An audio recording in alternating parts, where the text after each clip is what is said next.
to the motherfucking relay. We're covering today's top boxing news.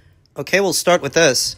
Famed author J.K. Rowling, who created Harry Potter, the Harry Potter books that led to the Harry Potter movies, responded to critics attempting to claim Emaine Caliph is a woman after they shared images of female athletes with male and physical characteristics. J.K. said, for the record, bombarding me with pictures of athletic women to teach me that women don't all look like Barbie is like spamming me with pics of differently shaped potatoes to prove rocks are edible. I can still see the difference, and you, frankly, look bonkers. J.K. Rowling, a woman's advocate who has come under fire in recent years, butting heads with LGBTQ individuals over the definition of gender and the preservation of women's spaces for women. It's important not to conflate those two debates, those two issues, as we don't know exactly what we're dealing with here. This is not necessarily an LGBTQ debate. It's not, because we don't know what Emaine Caliph or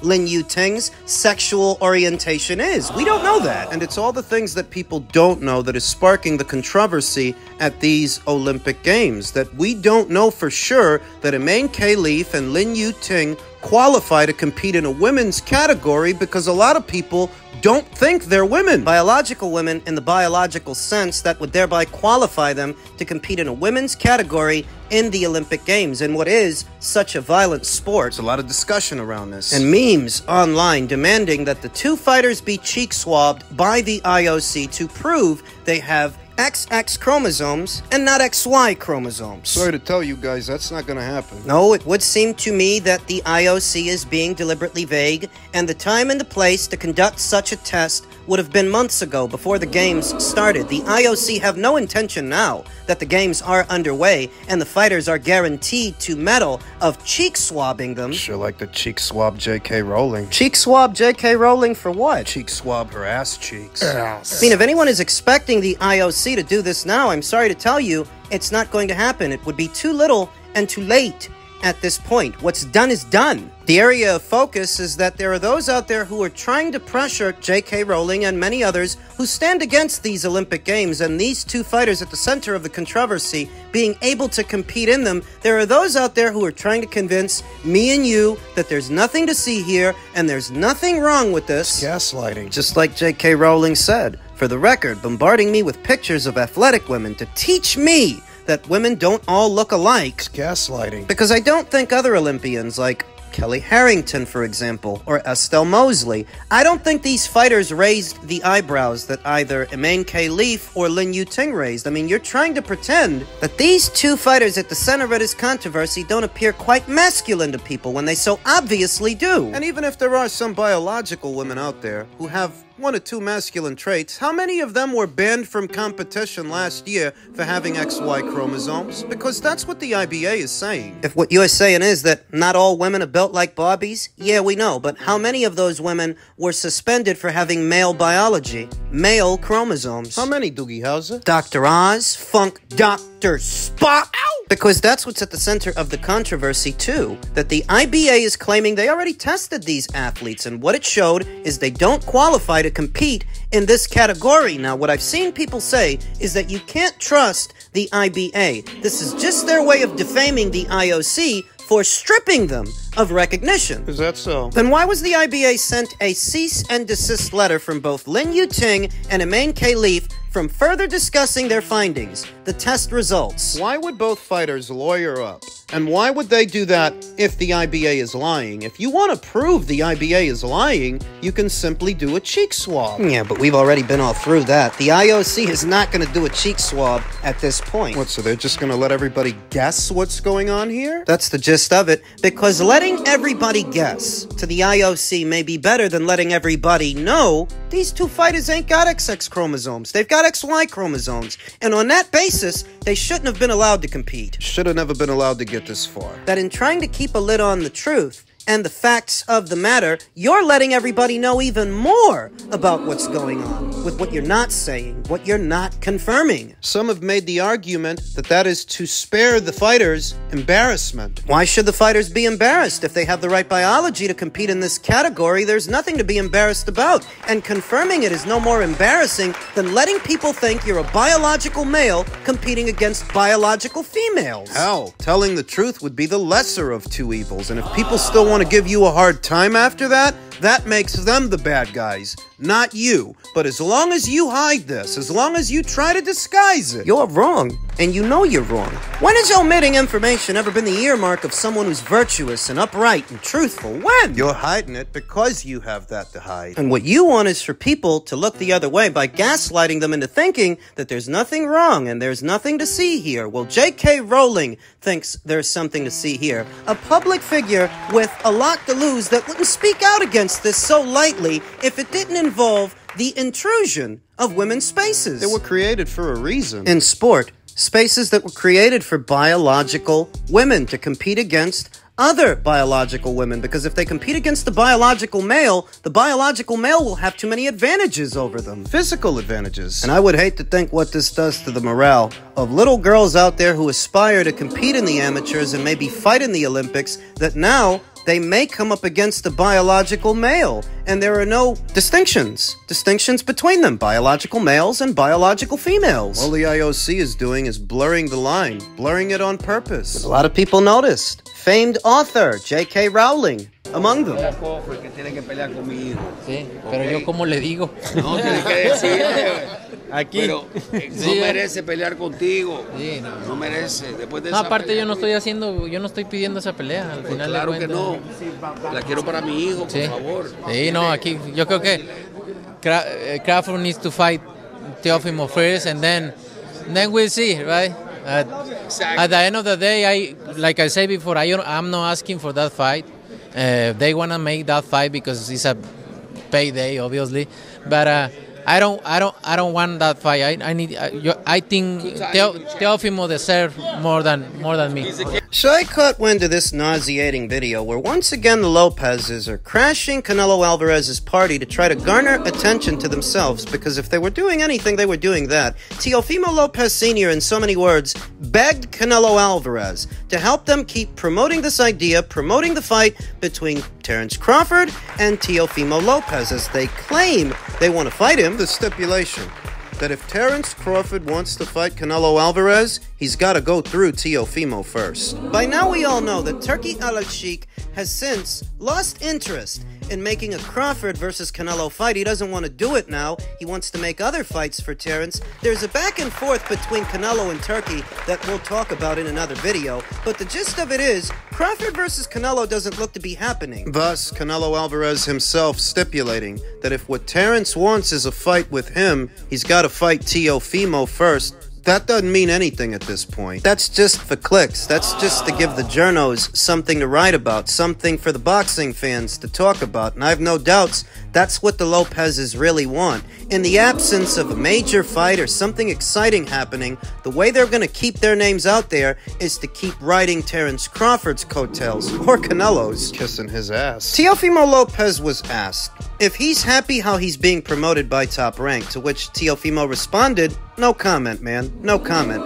Anything I say at this point, I'll get in trouble. We'll see. We will. We'll see what happens next with Toprank and ESPN. We understand their contract is up in April." Yeah, but when is your contract up with them? Because as much as this kid and his father like to run their mouth, so long as you're under contract with Toprank, you're not at liberty to do anything or fight anyone, everyone. It's a psyop. You're still promoted by Toprank. You're still under contract with them. And so long as you are, you have to go through them to make a fight like that. I thought he was supposed to be coming back in September. I had heard that he wanted to fight Brian Norman. Rumor has it that doesn't look to be happening anymore. The Brian Norman fight for a WBO title, they were expecting Terence Crawford to vacate. What I'm hearing now is That may not happen. They're not gonna fight. It's just what I heard. I don't know if it's true. What I do know is that Teofimo is still under contract with Top Rank. He is. So whatever you want to do, with whoever you want to do it with, you gotta go through Top Rank if what you want is Terrence. You're not a free agent. You have to go through Top Rank, and through Top Rank,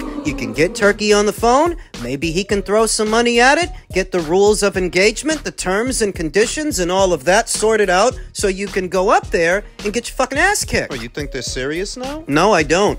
I don't think they're being serious.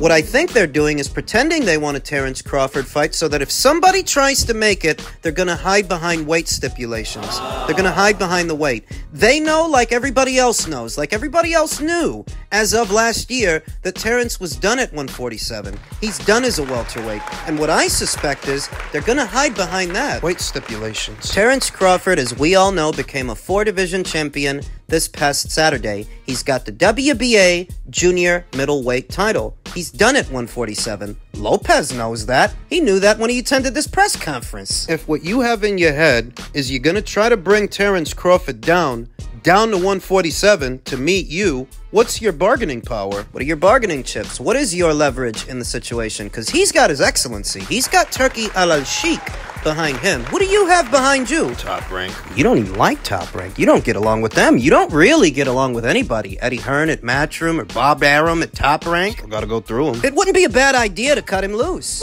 It wouldn't be a bad idea for Top Rank to cut Teofimo Lopez loose the way they cut Edgar Berlanga loose. It might not be a bad idea because, let's be honest, he's not that big a draw. You've only ever played the small room at Madison Square Garden, not the big one. You're not a pay-per-view draw because you've never even been on pay-per-view. If you cut him loose, he becomes a free agent, then he can go straight into negotiations for a Crawford fight if that's what he really wants. Turkey's got more than enough money to make it happen. Yeah, but don't you think it's bad optics for Top Rank if they just cut every fighter loose that starts acting up, that starts throwing a tantrum, throwing their toys out of the pram? You might be right. You might be right. Those are bad optics, and it sends the rest of the fighters they do have under contract the wrong message, that as soon as you start acting up, that's as soon as they'll cut you loose.